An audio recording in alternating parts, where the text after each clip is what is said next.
How's it going, everyone? Welcome to the On the Mic with Joe C podcast. I've been having a conversation about starting this podcast for about 3 years now, and I'm super excited to announce my first guest. I've known him for about almost 10 years now. A year into the barber industry when I got in, him and I started working at the same barbershop together, which was my first barbershop. A few years later, after opening up my own barbershop, we actually partnered and started working together within the shop until eventually he ventured out on his own back in 2020, February of 2020. And now he owns his own business and manages his own crew and his own team. He's a barber. He's a business owner, he's a father, he's a son, he's a brother, and again, he is my friend Ismael Garcia, aka Ish. Ish the Barber. Ish the Barber. What's up, Ish? How you doing? Ah, man, baby. Fuck. We're here. We here, baby. We here. Again, like I said, this has been a 3-year-long conversation, and it's finally happening. You know, I got little butterflies, right? Like I love talking. I love doing speaking, right? I'm not shy. I'm an extrovert. Right. And yet, even though there's nobody around, it always takes something to speak in public, which I would say this is it. And so with that said, I truly appreciate you accepting my invitation to be my first guest on the podcast. My pleasure. Anybody else that I had such great relatedness with in the industry of barbering to begin with, and then just our journey together and then to watch you grow. This is super exciting, and congratulations on everything you've done, my man. So if you could just, say, your name, the name of your business, and what you're up to right now. My name is Ismael Garcia, and I go by Ish the Barber. I've owned my business for about 3 years, actually going on 4 now. A lot of ups and downs. I got a family, got, workers now, everything. So it's a long journey. Yeah, it's a long journey, man. Yeah. And we started it, back in 2012. Yeah. 2012, we started working together, man. Right, and you're, how old are you now? I am 31. 31. Yeah. So we're 6 years apart. I gotta think that because nowadays you forget. Yeah, you forget. The time just goes by so quick for us. Sometimes it's like, what age are we? Right. As long as you don't feel your age, you're good, right? Yeah, like I don't feel like I'm a day older than 21. Same. So same. Right? Like as long as you feel good, then you're good. Right. We started working together in the barbershop. Right. What was that like for you, working at a barbershop with somebody who you used to work with? Was it like a familiar thing? Was it a great thing? What was that like? When I used to work with you, I mean, we were coworkers, and like friends. I feel like we weren't as close. Mm-hmm. You did your thing, I did my thing. I noticed right off the bat you were a hustler compared to all the barbers there. They all hustled hard, but you hustled extra hard, and that's something that right off the bat I said, you know what, this guy, he's going places. Right off the bat I noticed it. Even though at the time I wasn't as focused on reality, I guess you can say. As far as like the grind goes, I was always focused on that for sure. Seeing the way how hard you hustled, like it taught me a lot, and it told me like, you know what, that's something that you have to make the primary focus, for everyday living pretty much. And so when I finally decided to go work for you, I didn't know how it was going to be, honestly. I didn't know what to expect. I almost forgot how it was to work with you. So I was kind of nervous, I was nervous, and I was like, you know what, I'm gonna give it a try. Somebody else actually referred me to you, that they knew a barber there, and I said, I know Josie. I was like, you know what, I'm gonna go talk to him. I was like, and in my head, I told myself, you know what, like I'm a different person now than I was before. So I know if he decides to give me an opportunity, I know that he's gonna notice the difference right away. And so I decided to go for it, Dude, and real quick, I did, man. Yeah, I did, right? Yeah. Like, we are 6 years apart. I remember back then you were just like, fuck, like, whatever. Yeah. Like, it was like, I was young. Right? You were young, right? I was young. What we would normally relate to as young. I feel like I acted younger than I really was. Yeah. You know what I mean? Yeah. And when you came on board, though, right? Like, when you came back, I mean, that's so dope that you're mentioning that was part of your process, because you were spot on. Yeah. Right. Like you were spot on. Like the moment you came in and we sat down and we had the conversation, I was like, wow, this is a different Ish. Right. Like this is not the same Ish I knew. Right. So that was dope. Yeah. That was super dope to be present to. And so you started working at the shop. And one of the things that I really want to acknowledge you for is just the hustle you put in, right? You were with me for about 4 years? I want to say 3 years and some 3 years. change, 3 years and possibly, some change, getting close to 4. So like the first half, you were just like picking up your grind, right? Like you were going. And then you started like really getting busy. Yeah. And then there's one experience in particular that I kind of want to ask you about. Because I noticed that there was a shift the moment you came back. But there was a period for either a few days or a week where you did get an opportunity, which at the time you thought was great, right? Yeah. It was an opportunity in like the city of LA. Yeah. I think they were charging $100 for a haircut, haircuts at that time. Right. And that was an opportunity that you took on. I took on. And what I did notice was like once you came back from that opportunity, that's when you just turned on the gear. Yeah. And you just fucking floored it. Right. And that's when you really started growing yourself within the shop. And that's what ultimately led you to opening up your own business. So my question is, what was that experience like when you left for the greener grass, right, as some would say? What was it like coming back? And then what caused the switch, man? Because you went ham after that. So at the time, if you recall, I had come up with the plan, right, to open my own business. At the time, it wasn't as popular, but it was starting to come up where some barbers were charging more. I don't know if you remember. Yes. Now it's a big thing. Now it's a big thing. Now everybody, like a lot of people do it. Oh, yeah. Now it's more common than that, for sure. But at the time, I'm like pretty much almost ready to, and like in a few months, I'll be ready to open my own shop. But I want to experience something a little different that I've always wanted to try out, which was like the Hollywood life, you know? At the time, that's the only place that you can actually make money, according to what people say, right? And so I decided, you know what? Before I open my own shop, I want to actually try Hollywood and see how it is and see if it's a good opportunity. If I end up liking it, I'll open a shop here in Hollywood and hopefully, I guess, grow more, you know? That's what you think. Yeah. And once I actually went, I realized that it's not what they make it look like. You know? Yeah. It's not what it seems. I got there and I was used to doing 15, 20 haircuts a day at your shop. And when I went there, I was doing 1, maybe even 2 if I was lucky. Yeah. Right. And I was like, you know what? I kind of went in there knowing that it was going to be like that at the beginning. And I was like, you know what? But I'm going to watch the other barbers and see how they do it. And so when I was there, I realized that some of the barbers were only doing 2 to 3 haircuts a day, and you know they'll take off an hour or 2 sometimes in between. And so I was like, you know what? I don't see much future in it. They've been here for a few years, and they told me that it's going to take me half a year to a year to start building clientele. I was like, you know what? It's not what it looks like, and it's not what I expected, you know. So, and right off the bat, I was able to read the business like situation going on, and I said, you know what? If I still have that opportunity over there, I'm gonna go back, and that's where I want to be, you know. Yeah. And I'm gonna continue where I left off, and I'm almost at my goal anyways. So I feel like if he gives me the chance, the opportunity, then I'm gonna just get it done, you know. Yeah. And I'm grateful. I'm really grateful that you still, you know, decided to give me another chance. Yeah. You know. Yeah, man. Well, I mean, I'm grateful you came back, right? And I'm even grateful for that experience that you were able to have. Because one of the things that, and this has been a practice, right? Like, this is not to say that this is how I walk around all day, right? Like, I still react, I still get triggered by things, right? Like, I still have those moments, right? And my commitment in this industry is to have people see that you can allow people to take on opportunities. Right. And that it's not personal. Yeah. You went off because you seen an opportunity. And one of the things that I've always told you and all the barbers is whatever is best for you, do that. Right. Right? Like whatever is best for you, right, do that thing. Like don't base it off of what. Yeah. Right. And then if it works out, great. Like that's what I wanted in the first place. If it doesn't work out, great. Like you can come back, right? As long as the bridge wasn't burned in any crazy way which it wasn't. Right. It was just like, yeah, there's another opportunity. I'm going to take it. And that was it. Yeah. Right. And just allowing people to have that bridge. Right. I think it's so many times that we burn that bridge way too quick. Yeah. And for nothing. Yeah. Right. The bridge is burned for nothing, for possibly even sounds that came out of somebody's mouth. Right. That we gave a certain meaning to. Right. That now, right. Like now that bridge is burned. Yep.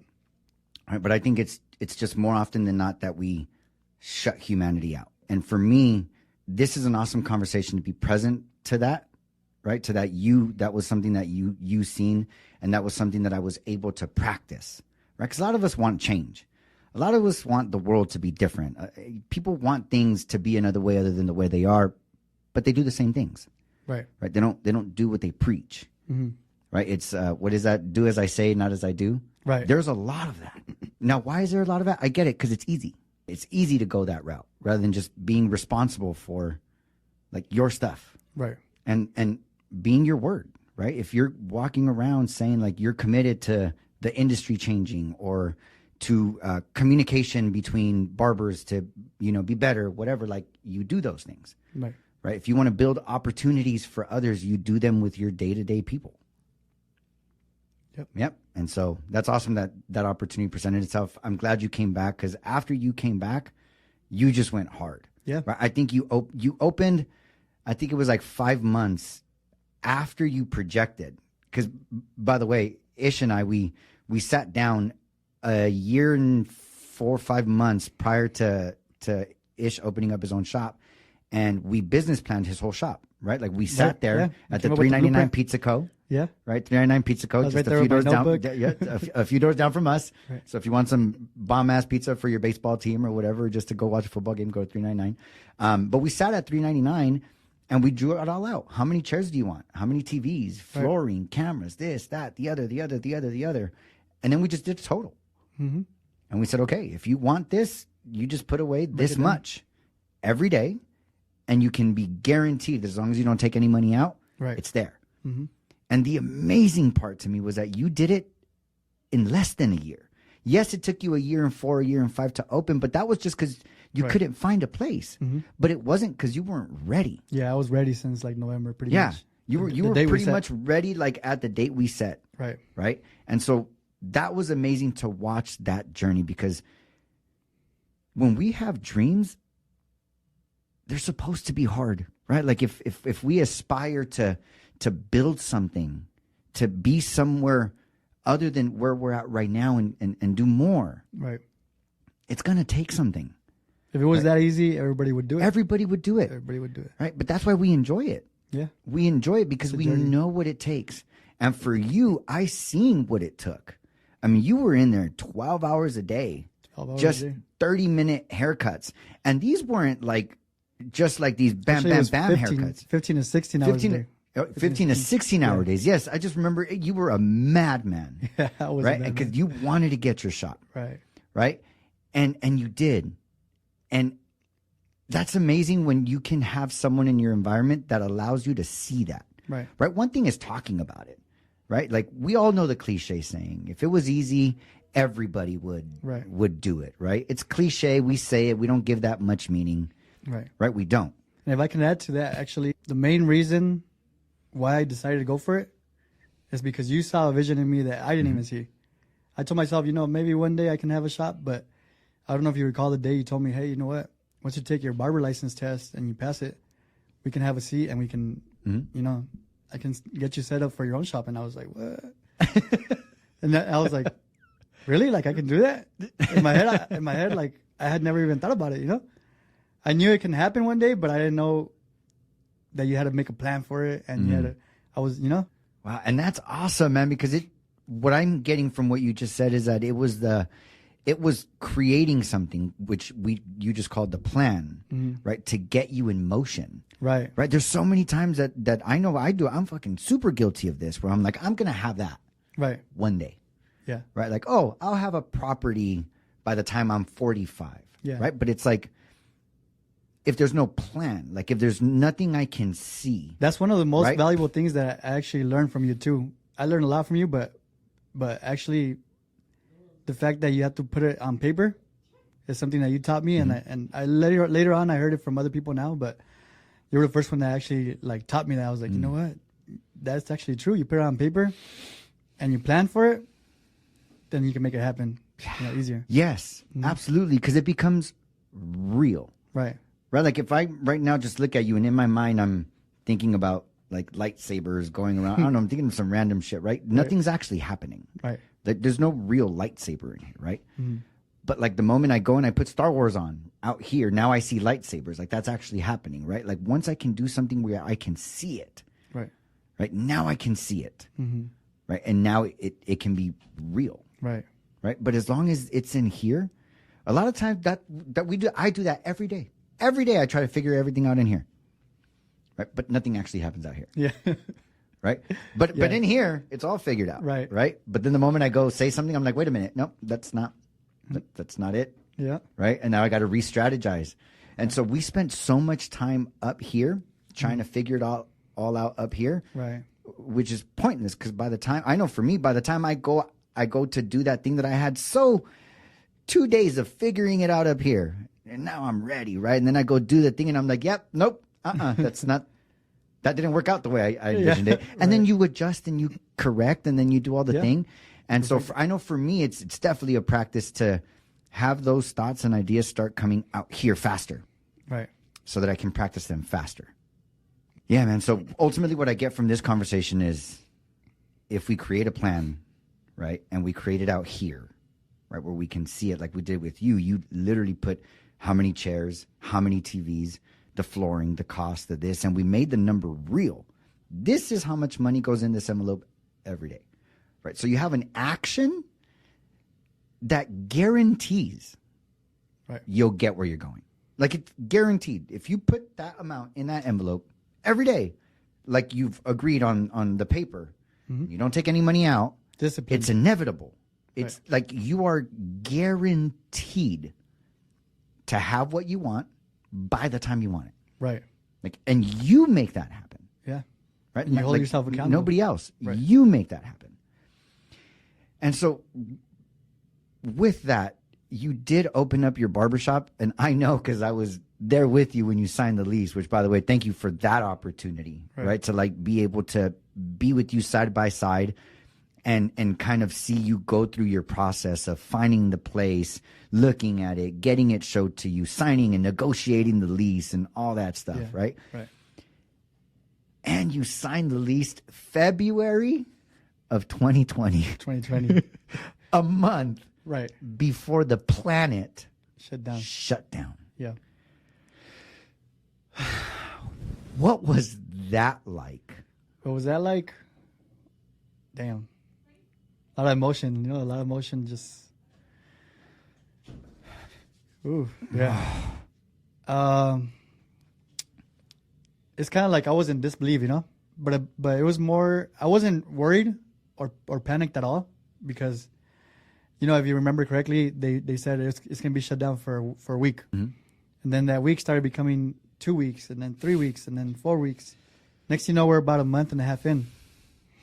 But at the time, I was not cutting hair at all, like zero, because I was like, you know what? I'm not going to be the one that finds out. I'm going to watch everybody else do their thing. If they want to cut hair, if they want to do, survive and all that, I get it. But I'm not going to be the one that finds out, like, what it's like to bring that home, to bring, COVID home. So I decided, you know what? Meanwhile, everybody's at home or out working on the low and everything, I was just going in the barbershop and I was, setting up. I was, working on the floor, painting the walls, setting up the TVs, building the stations, building the barber chairs, all of that. And so when they finally announced, like, you know what, you guys can come back to work. When was that? That was probably about 1.5 to 2 months after. Yeah. Okay, so it's March, April, May. About May. So would you say that was around May? May, yeah, around May. Okay, yeah. May. Okay. And then that's when you officially open. That's when I. So you hadn't done any haircuts, period, for 2 months. You know what? Coincidentally, about 1 week before they announced it, I told my wife, you know what? I don't think I can wait any longer. So I told her I'm gonna just go back in and play it by the ear. I'm gonna try to be safe. I was wearing gloves. I still wear gloves. I've always worn gloves, but I was like, wearing like a long sleeve, like a because back then, boy, we didn't know. Like it was all we knew was whatever the hell they were showing us, right? And what that was seeing was bodies fucking dropping and so I was doing the most I can to stay safe, while still trying to survive, And so after they announced that we can go back, I want to say like a week or two later, they said we had to shut down again. Yeah. But I never stopped after that. Got it. Yeah. I just closed the blinds and I kept cutting still. And that went on for another like 1 or 2 months of open, close. And eventually. Now, were you by yourself this whole time? At the time, yes, I was by myself. Yeah. Got it. As a beginning business person, I didn't have a clue what I was doing, So I was trying to find barbers, but nobody was cutting hair really, at the time. Yeah, everything was still a little shaky. Yeah, or they were doing, everybody was happy doing home cuts and getting paid extra money, and everybody was busy that was actually cutting hair because there wasn't many barbers that were actually cutting hair. So that opened opportunities for a lot of people to make money, and for that reason, I was, I had a little hard time finding barbers at first. I stayed patient, I stayed patient. Little by little, I got a barber. So how did you pay all your stuff? Would you say that even just working solo, you were able to cover the overhead of your business, cover the overhead of your life, right, and still be good? Thankfully, when I went into business, I had the amount saved up, right, to open a full functioning business with 8 stations, 8 barber chairs, and everything. But instead of buying the full equipment, I bought half of the equipment. Got it. Okay. And so I had some cushion. I had some cushion, and I was blessed enough to have all my clientele still following me, and so I was busy like 24/7. So when I was working, if I opened my schedule from 8 a.m. to 8 p.m., I was booked the whole time. 6 days a week, I was fully booked no matter what, So thankfully, that kept me afloat for sure, and some, I was like busy, That was a blessing, I guess you could say. Blessing, absolutely. Absolutely a blessing. One thing I want to, just because I see things a little bit different, right? And these are the kinds of things that I want to bring awareness to. I want to create more conversations around this part, right? Like everything you said, super blessed. Right. Great things. And what I see is that there was also a cost for those blessings. Right? Like it wasn't like you had a bunch of clientele, you worked 5 hours a day, and then like everything was paid. Right? Like you were fortunately blessed to have the clientele, but how many hours were you working? How many haircuts were you having to do to cover everything on your own? I would say here in live, I told you that it was difficult. It actually wasn't that difficult for me. Okay. Reason why was because I was already used to working a lot when I was with you. Yeah. I didn't have to do that many haircuts, Yeah. But it's just that I always had that mental goal of like I want to do more and I want to get to places quicker. So that's the reason why I would grind the way I did, So what I am hearing is that for you it wasn't necessarily hard work, right? Because you enjoy what you were doing. That's not to say that it didn't take something, though, right? Like.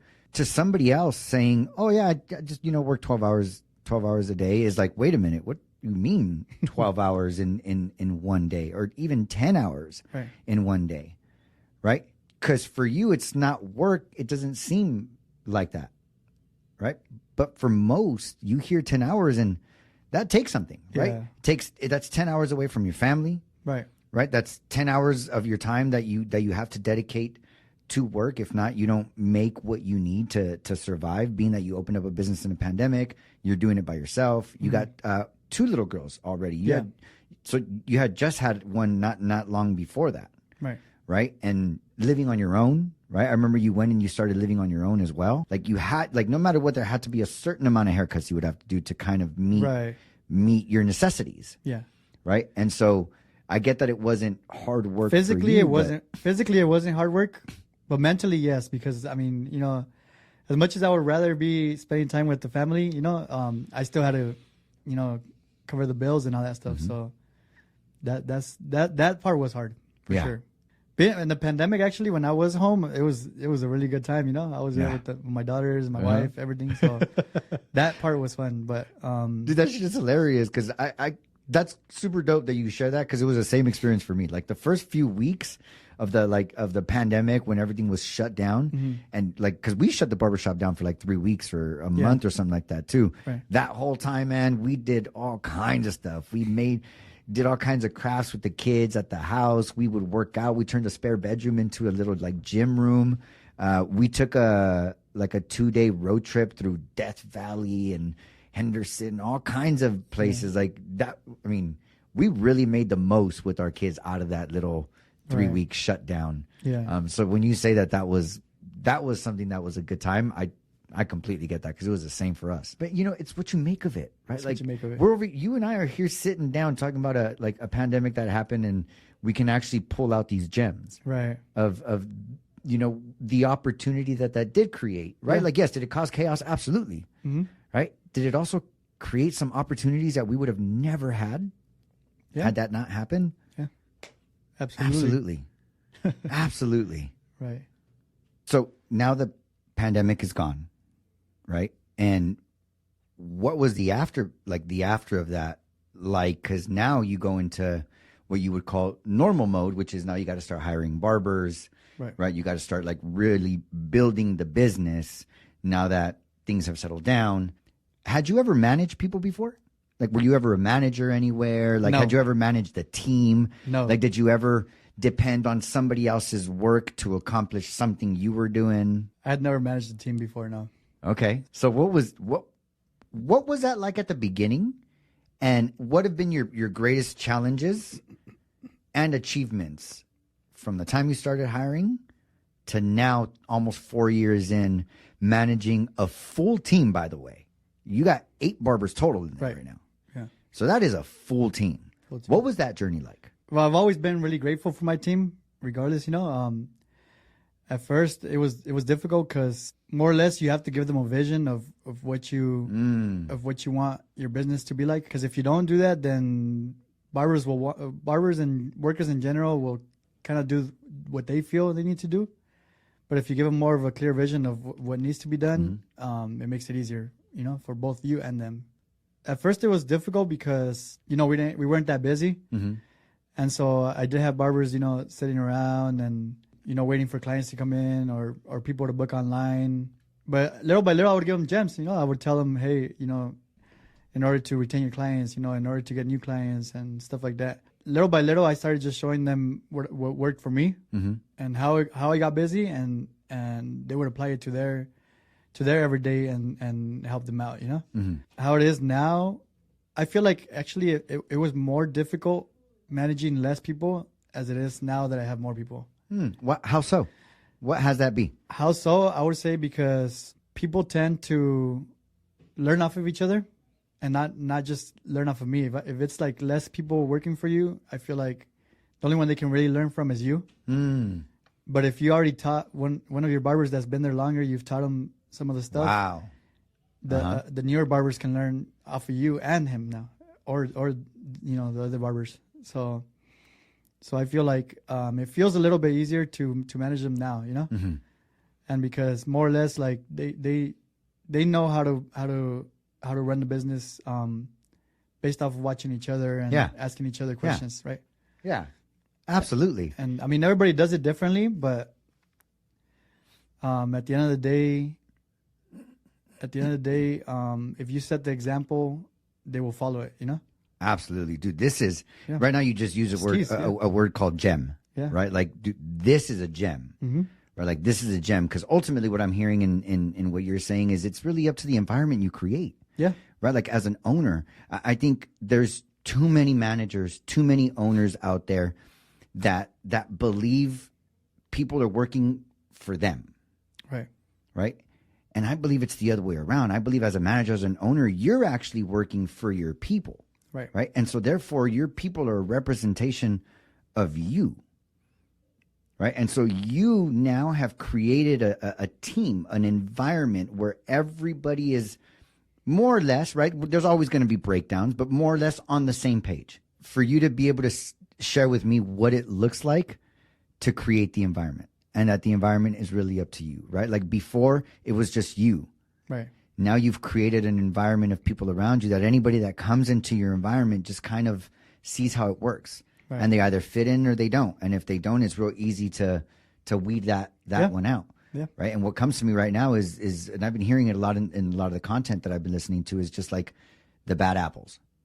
Right. Now, I don't like seeing them as bad apples, because I don't necessarily think there's that many. Not to say there's not, but not that many people that are like bad. They're just different. They're just right? different. Like they're committed to different things. They have a different perspective. They don't have the same vision as you. They just don't have the same vision. Right. And that's okay. That's like okay. we're not all meant to have the same vision. Mm-hmm. Right. And we don't have to judge or label anybody as bad. Right. Right. It's just you don't align. Yeah, we just don't align. You just don't align. It's all love at the end of the day. So important. It's so important to be aware of when someone just doesn't align with the team, because that becomes poison. Yes. Like that conversation of, hey, this isn't working out is hard. It's the worst. But it's the worst. Oh my God. I'm sure now you've experienced what that's the worst, like. But if you're having that conversation with them, chances are they probably feel the same way. They probably sensed it. Yeah. In some way, even if they deny it. Yeah. Right. Like at that moment, they probably sensed it. Absolutely. They can't think that everything was great, and that if we're not agreeing on many things together, and sometimes you gotta part ways. Yeah. Dude, and the insane part about it was, as difficult as that conversation is to have, right? It's a 10-minute conversation. Yeah. That's it. It's a 10-minute conversation. Not to have it. Yes. But the cost we pay when we choose not to have it. Right. Right. When we choose to continue allowing it to linger. Yes. Right. And then just the way it poisons the environment.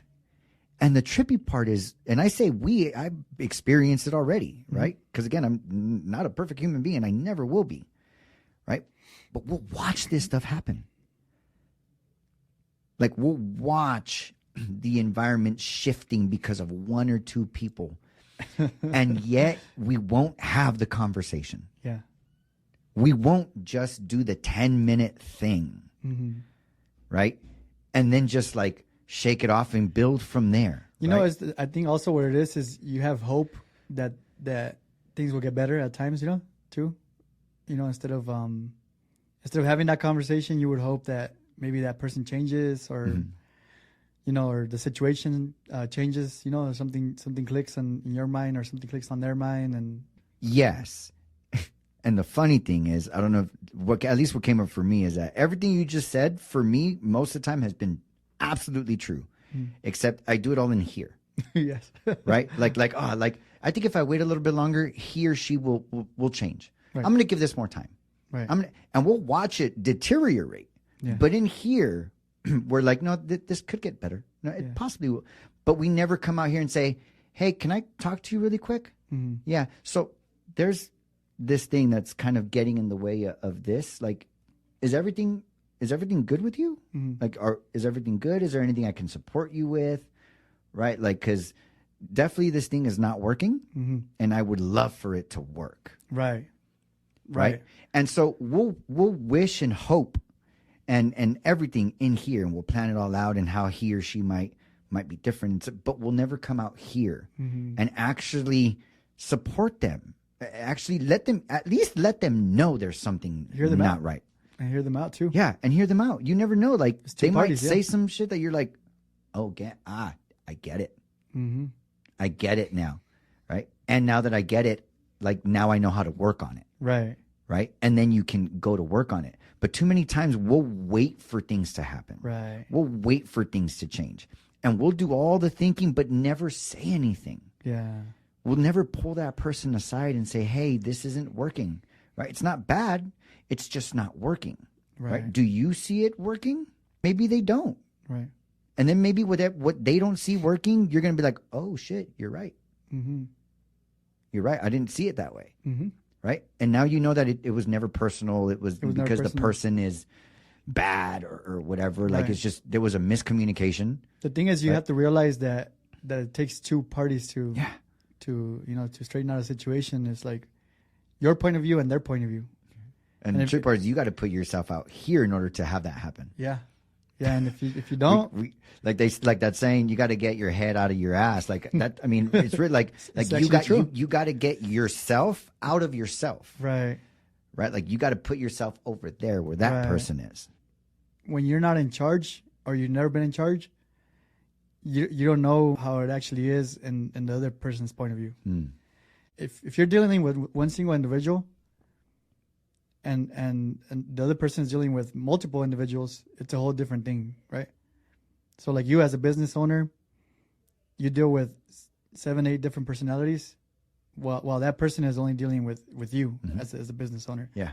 And so it's like, let me put it out, let me map it out for you. This is, like, if this happens and this and that happens, Yep. Create that plan that we were talking about. You like you said, that vision. Right. So let me ask you that. What is your vision for Gifted Barber Studios, and what is your mission? The vision that I have is for them to come and enjoy the ride, enjoy working for me, and to try to see future, some future goals, and if you have any future goals, any future ideas, I would like to see them, and if I can help you out with them, then I would like to, That's my vision, and then the mission would be for them to grow as a person, not just as a barber, but as a person, to try to learn that it's not just come to work, it's like make a difference in your own life, in your people's life, in your family's life, stuff like that. That's awesome, man. So your vision is to, at least what I heard, your vision is to create a great environment for them, an environment where they feel comfortable, where they feel safe to be able to come and tell you anything that they need to tell you, and for them to just have an overall great working environment, great working experience. Right. And then your mission is that each and every barber that comes through your shop grows from it, not just as a barber and in the industry, but also like as a human being. Right. Yeah. That's dope. That's man. correct. And so now that you're 3 years in, right? 3 years into owning your own shop, what would you say you see differently now being behind the shop as an owner than being behind a chair in a barber shop? What I see different as a business owner now that I didn't see when I was behind the chair is that there's a lot of responsibility. There's a lot to business that you don't see as a barber, as an individual. If if I can go back to being just a barber and not a business owner, what I would do differently is I would do a lot more for the shop, for the team. Wow. Yeah. Whether it's greet the clients more, conversate with them more, or just simply clean up the restroom if I notice it's a little out of hand, or if the trash cans are overfilled, take them out. Stuff like that I feel will not only make the business owner happy, but it'll make a difference in the way business is ran and the way people around you feel, whether it's the customers or the barbers themselves, your coworkers. I feel like that would just make a difference, like, for everybody, So just being more aware of the important things, rather than just going in just to work. Being aware of your team. Right. Like that's ultimately like what I hear and what you're saying. Like just like really be more aware that you're part of a team. It's not like, yes, you don't have your own shop or whatever, but it's not a me thing. Right? Because even when you go onto your own shop now, it's real, like it's team. Yeah. Right? And just everything I'm hearing is you practicing to be a teammate. Right. And really being aware of the surroundings and the environment of your team and being a contribution to that team. Exactly. Yeah. Before we head out, I do believe that there's going to be a lot of people listening and watching this episode that know you. Right. I think for the first few episodes, or maybe the first 50 episodes, it's really going to be just people like I know personally, like you. Right. Because the truth is, most of the people that are going to be watching this, at least at the beginning, are going to be people in our immediate environments. Right. Right. And so the hope is that that some of the people that know you and admire you like I do will tune into this. And so with that said, what is something that you want to leave the people listening with, right? And I say this like this. Picture that like right now you have the opportunity to tell anybody and everybody in your environment at the same time, right? You can skip all the individual conversations with this, right? You can just tell anybody and everybody in your environment right now. Just try to live happy, you know. Try to wake up every day and live a happy life, you know. Realize that everything you have is meant to be that way, and feel blessed with what you have. Have a lot of patience, you know, and know that your time will come for sure. And when it does, just be ready. Yeah, dude. So much comes up. So much comes up for me. One, I hear gratitude. Right, just be grateful. That's something that lately I've been messing with, right? One of the things that I've been telling people lately, or that I've been practicing, playing with, is when people say like, how are you doing? I'm like, I'm fucking awesome, right? I got 10 fingers and I got 10 toes, right? If I didn't have an arm, I couldn't have 10 fingers. If I didn't have a leg, I couldn't have 10 toes, right? If I didn't have a fucking torso, a hip, right? Like, but if I got 10 toes and I got 10 fingers, that means I pretty much got almost everything else. If you really step back and just think about what I just said, man, you got so much more than a lot of people. Yeah. And then another thing that I heard was enjoy the process, right? Enjoy the journey, right? Patience, it's going to come, right? You're going to get where you're going, right? This podcast, I've been talking about it for 3 years, right? Unfortunately, it's only happening because the conversation never died, right? This is my third attempt, and this time I'm going ham, right? The conversation just never died. Never died, yeah. It just never died. Yeah.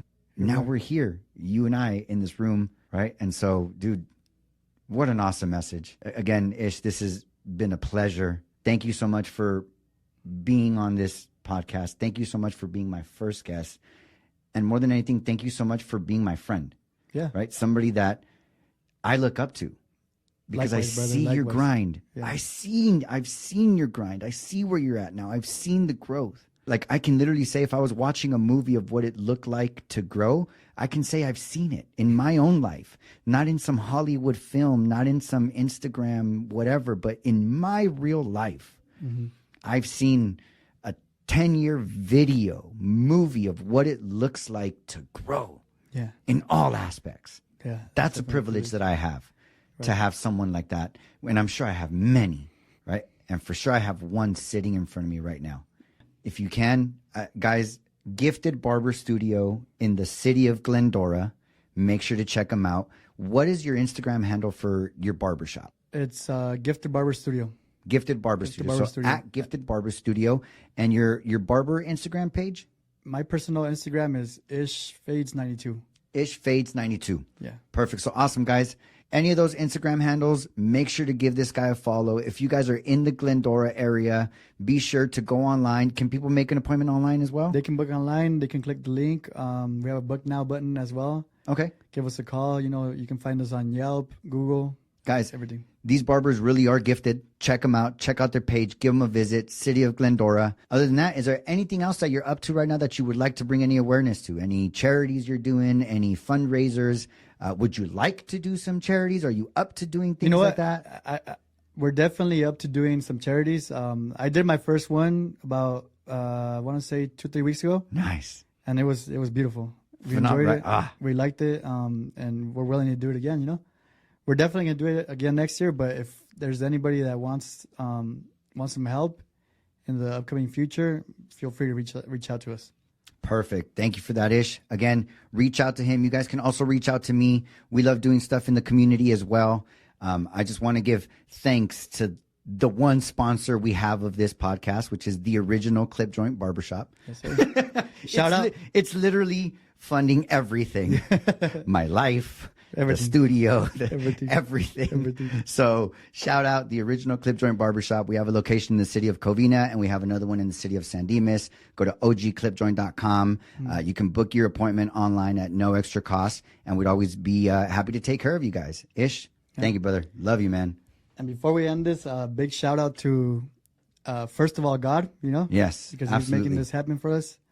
I'm recently starting to get more in touch with, you know, trying to get closer to God. So it's a new journey that I know it's gonna be beautiful. Beautiful. Another big shout out to my wife and my daughters, because they're there for me and they're very patient with me, and you know, and I'm trying to give them the world, and that's because they deserve it. And last but not least would be for you. You know, big shout out to you, because you saw something in me that I didn't see in myself years ago, and to make it happen, you know, to make life happen. And it's been great ever since, you know. Yeah, and anybody that ever wants to take an opportunity to work with Joe, it'll be the best decision you can make, honestly. I appreciate that, brother. A lot of up and coming barbers that have been in the game. His shop is dope, you know. Really Nothing but appreciate good you, man. memories, good people, everything, you know. Yep. And thank you for putting in the work. Yeah. Because ultimately, man, to get where you are, it takes work. It right? takes work. One thing that I say is I only call it work so that you can understand what I'm talking about. This is a hobby for me. Like, this is a hobby for us, right? Like, we enjoy doing this. Right. And it takes work. Yeah. You see what I mean? Like, takes work, yeah. We enjoy it. And it's fun. And every day is a playground for us. And it takes work. And it takes work. And so thank you for making all the choices that you did, all the sacrifices you have to get exactly where you are. You can only lead a horse to water, but you can't have him drink it. You can't have him drinking. I could have done everything. I could have been whoever I was around you, plus more. And if you didn't want to do it, you wouldn't have done it. And you were willing to put in you were willing to put in the actions. And now you're here. Now we're here. Yep. Hey, man, and stay on that spiritual journey. Whatever, just belief, right? Not religion, just spirituality. Right. Right? And just knowing that there's something else there. bigger than yourself that has your back. Mm-hmm. Even when you feel like you're at your lowest, even when things look like they're the worst, or like you just couldn't be a better person. It's always got your back. It's always got your back. Right? It's always got your back. Right. Fuck yeah. Well, Ish, again, brother. Love you, man. Love you too. Pleasure. Man. I'll be having you on here again soon, baby. We'll be back. We'll be back. We'll be back, baby. All right, guys. Have a good one. Peace. Peace out.